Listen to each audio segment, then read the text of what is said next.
मुंबईच्या उकाड्यात अशी एक जागा अस्तित्वात असेल ह्यावर विश्वासच बसत नव्हता. शांत रस्ते, थंडावा आणि निसर्गाची जादू. काही क्षण मी फक्त थांबून बघतच राहिलो.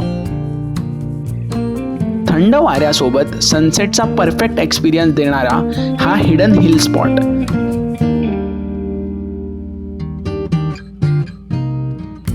आजचा प्रवास काही वेगळाच अनुभव देत होता. एका बाजूला शांत समुद्र तर दुसऱ्या बाजूला हिरवीगार झाडं दिसत होती. तर हाय गाईज, पायवाट डायरीजमध्ये तुमचं पुन्हा एकदा स्वागत आहे. आणि आता मेचा महिना चालू झालेला आहे. सगळीकडे खूप उन्हाळा वाढलेला आहे, खूप गरमी वाढलेली आहे. सो अशाच टाईमला मी एक अशी जागा शोधलेली आहे जी दादरपासून अराऊंड 1-1.5 तासावरच आहे आणि तिकडे जास्त क्राऊड पण नसतं. सो आज आम्ही इथे बेलापूरला आलेलो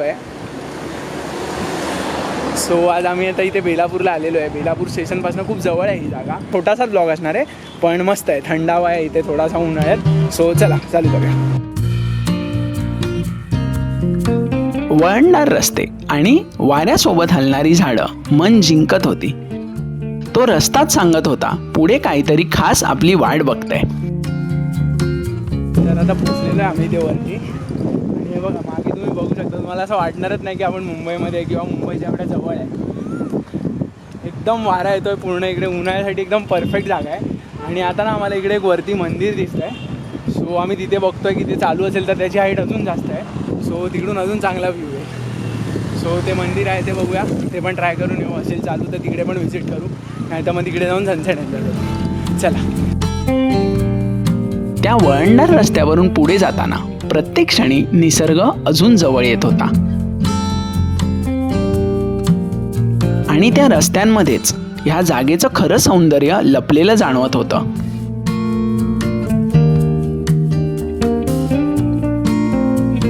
खूप सुंदर वाटतं इकडे. एकदम असं ऊन असं पूर्ण असं डोळ्यांवरती पडतं आणि एकदम कवळं ऊन आहे. म्हणजे जरा पण त्रास नाही होते उन्हाला. तर ऑलमोस्ट पोचलेलो आहे आम्ही. आता इथे मंदिरचा गेट कुठे आहे का बघू आणि मग जर देऊळ उघडं असेल तर तिकडेही जाऊन येऊ आपण आणि तेही कवर करूया. हे बघा. आणि इथे माझ्या मागे पूर्ण सिटी दिसते. बेलापूर किंवा नवी मुंबई आहे ना, खारघर. ते पूर्ण मागे बेलापूरची सिटी दिसते. माहीत नाही तुम्हाला नसेल दिसत पण मी दाखवतो पूर्ण एकदम क्लिअरली पण तुम्हाला. चला.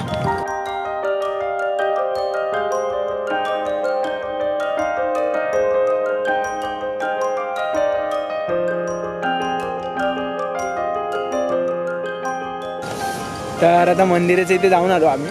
पण तिकडे ॲक्च्युली ते मंदिर आहे की आश्रम आहे कळत नाही आहे.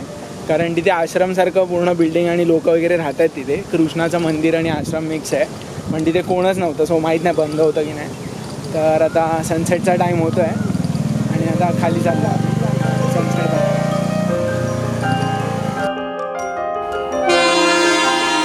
आणि आता आम्ही एक्सपिरियन्स करत होतो या हिडन स्पॉटचं खरं सौंदर्य.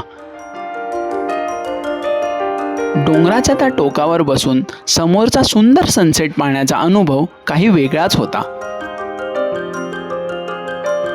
आणि तेवढ्यात अचानक त्या डोंगराच्या टनलमधून जाणारी ती ट्रेन नजरेसमोर आली. तो पूर्ण व्ह्यू एखादा मूवी सीन सारखा वाटत होता.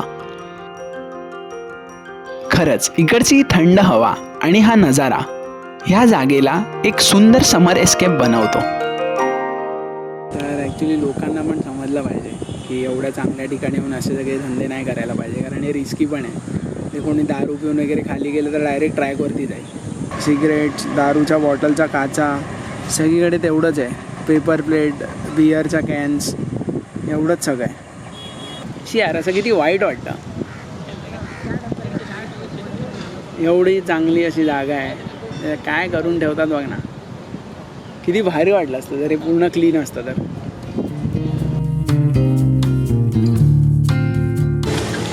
तर आता आम्ही खाली उतरलेलो आहे आणि आता आपण हा ब्लॉग इकडेच एंड करूया.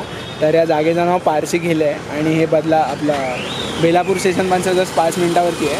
बेलापूरचा मागचा डबा पकडा तुम्ही, CSTच्या साईडचा पहिला डबा आणि तिकडून जस्ट 5 मिनटं वॉकिंग आहे. सो आता हा ब्लॉग आपण इथेच एंड करूया. आम्ही तुम्हाला खूप काय वेगवेगळे सिनेमॅटिक शॉट्स आणि दाखवायचं ट्राय केलं आहे. तर आता भेटूया आपण आपल्या पुढच्या ब्लॉगमध्ये. तोपर्यंत पायवाट डायरीला सबस्क्राईब करा, सगळे व्हिडिओज बघा चॅनलवरचे, फ्रेंड्सला शेअर करा आणि भेटूया आता आपण पुढच्या ब्लॉगमध्ये. Bye bye.